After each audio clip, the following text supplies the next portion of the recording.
Bonjour et bienvenue. Lorsqu'on est dans une pandémie comme celle-ci et qu'on a des données, il est important d'apprendre des données. Utiliser les données pour modéliser et utiliser les modèles pour mesurer les prochaines données. Aujourd'hui, nous allons vous parler de la modélisation basée sur les données réelles en utilisant la théorie des jeux de type champ moyen. Nous parlerons en premier de la multiplication du virus. Ensuite nous évoquerons un modèle SIR. Enfin, nous présenterons le nouveau modèle et des analyses. Quel est l'indicateur de propagation du virus dans la population? R0 indique le nombre moyen de personnes contaminées par une personne infectieuse. Si c'est moins d'1, le nombre de cas actifs diminue. Si c'est égal à 1, ça reste stationnaire. Si c'est au-dessus d'1, le nombre de contaminations explose rapidement. Voici une situation où R0 est exactement 1. Dans ce cas précis, chaque personne infectée par le virus contamine exactement une autre personne. Au bout de 3 semaines on aura 1 plus 1 plus 1, c'est-à-dire 1 plus le nombre de semaines écoulées. Regardons le cas où chaque personne infectée contaminerait 3 autres personnes. Lorsqu'R0 est 3, le nombre de cas actifs démarre avec 1, puis 3, puis 9 puis 27. Il y a clairement une progression très inquiétante du virus dans ce cas. On obtient une suite exponentielle ou géométrique au tout début de l'épidémie, mais cela pourrait changer en fonction des réponses de la population. Résumons. Si R0 vaut 1, le nombre est constant. Au-dessus de 1, l'épidémie progresse. En dessous de 1, l'épidémie régresse. R0 dépend de plusieurs facteurs, qui peuvent être d'ordre biologique, environnemental, ou comportemental. Nous introduisons maintenant l'intervalle sériel ou la rapidité de transmission du virus entre deux cas qui se suivent sur la chaîne de transmission.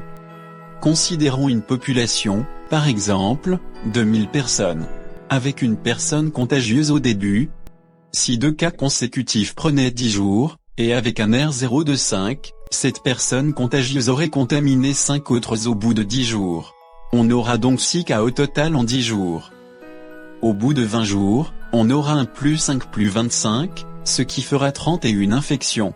Chacune des 25 dernières personnes infectées contamineront à leur tour 5 personnes, donc 125 nouvelles infections. La suite du nombre de personnes touchées par le virus devient 5, 25, 125. Un total de 156 au bout d'un mois. Nous divisons les 156 infections sur 30 jours dans une population de 1000. Et obtenons 5,2 en moyenne. Maintenant, regardons le cas où l'intervalle de temps prendrait 30 jours. Dans ce cas, la suite devient 1, puis 5. Donc un total de 6 au bout de 30 jours. Nous divisons 6 par 30 pour obtenir une moyenne de 0,2 par jour.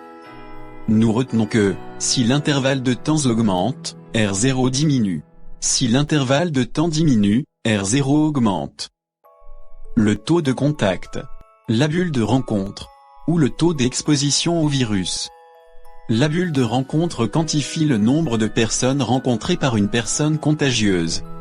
R0 augmente avec le nombre d'interactions avec des personnes contagieuses. 3 modes de transmission, tousser, éternuer ou au contact d'une surface contagieuse. Regardons maintenant le SIR. Il y a 3 compartiments. S pour susceptible, I pour infecté, R pour les guéris et les décédés. L'évolution de chaque compartiment peut être décrite par une chaîne de Markov dont la loi de probabilité satisfait l'équation de Kolmogorov. Le rapport entre le taux de transmission et d'élimination définit le taux R0. Le R0 pour Covid-19 n'est pas connu à ce jour. Plusieurs estimations sont en cours. Une des manières d'estimer R0 est d'utiliser les données. Mais comment lire et comprendre les données? Données par jour, données cumulées par semaine ou par mois? Une moyenne sur chaque 10 000 habitants? À partir des moyennes glissantes des données, nous résolvons un problème d'optimisation pour apprendre les paramètres bêta et gamma. À ce stade, nous pouvons utiliser de l'apprentissage machine pour cette tâche. Après avoir filtré et estimé les paramètres bêta et gamma, nous construisons une dynamique SIR basée sur les données. Il y a des avantages de ce modèle SIR. C'est basé sur les données. c'est par compartiment, ce qui le rend facile à numériser. Mais, ce modèle SIR a des limites. Il est homogène, ne tient pas compte de la localité, ni de la propagation intercommunautaire ni du contexte. Maintenant, nous parlons du modèle SIRD basé sur les données réelles. Nous incluons notamment l'âge, la localisation, la mobilité, le revenu moyen, et le statut économique de chaque personne. La pandémie, l'économie, la sécurité alimentaire, et la mobilité, sont détaillés dans ce nouveau modèle de théorie des jeux de type champ moyen.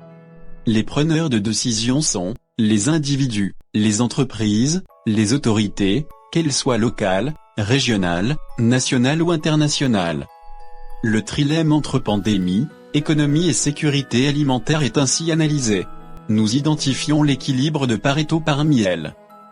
Cela concerne donc plusieurs critères et l'importance des critères varie d'une personne à une autre, d'une autorité à une autre. L'aspect pandémique du modèle MFTG comprend plus de 3 compartiments. Il inclut entre autres les personnes testées, hospitalisées ou en isolement.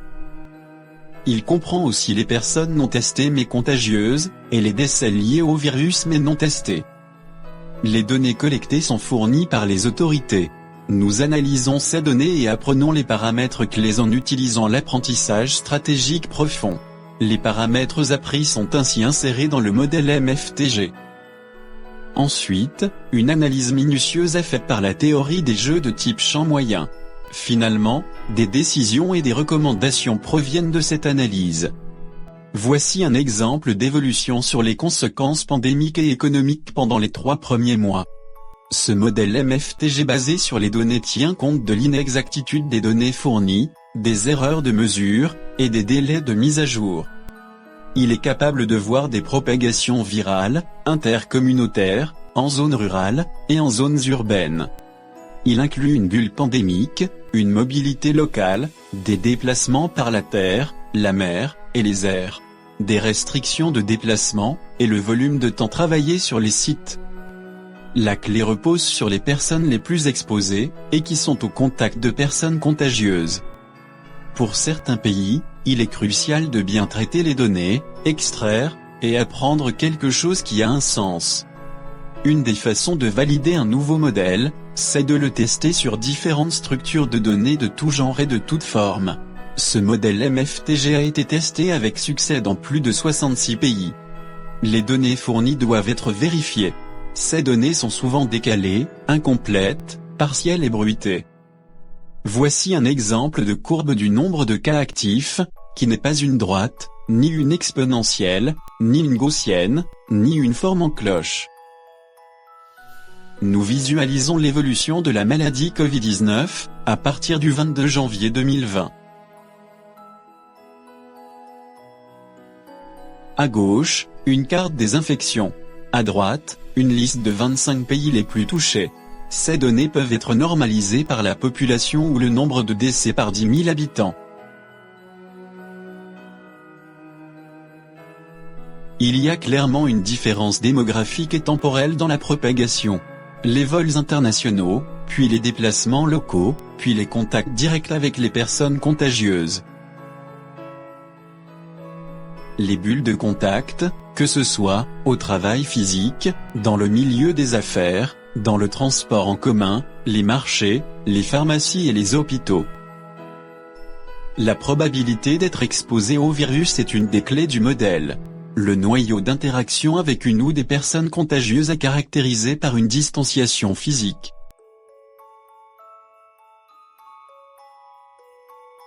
De proche en proche, d'exposition en exposition, le virus se propage, puis devient une épidémie, puis devient une pandémie en moins de 3 mois. À cette date, plusieurs pays ont le virus sur leur territoire et plusieurs tests ont été effectués.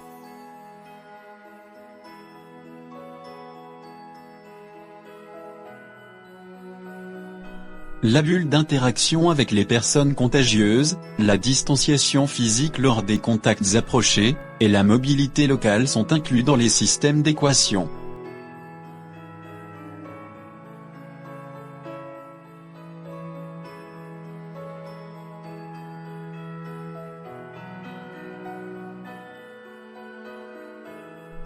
Contrairement aux idées reçues, nous avons vu des courbes qui ne sont pas une seule cloche, des formes non gaussiennes, et non gamma.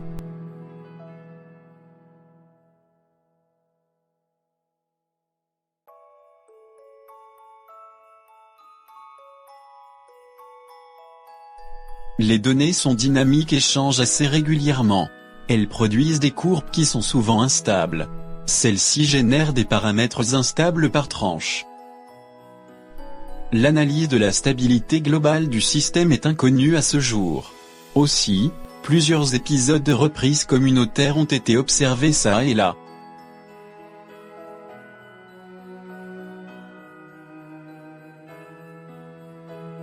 Des millions de personnes ont été touchées. Des milliers de victimes. Des conséquences économiques. Des produits de première nécessité bloqués. Des chaînes alimentaires déconnectées. À cela s'ajoute l'inefficacité de mise en œuvre, des détournements de fonds, de la corruption à peine déguisée. La corruption est un virus. Un autre virus qu'il faut combattre ensemble. Merci de nous avoir suivis. Au revoir et à bientôt.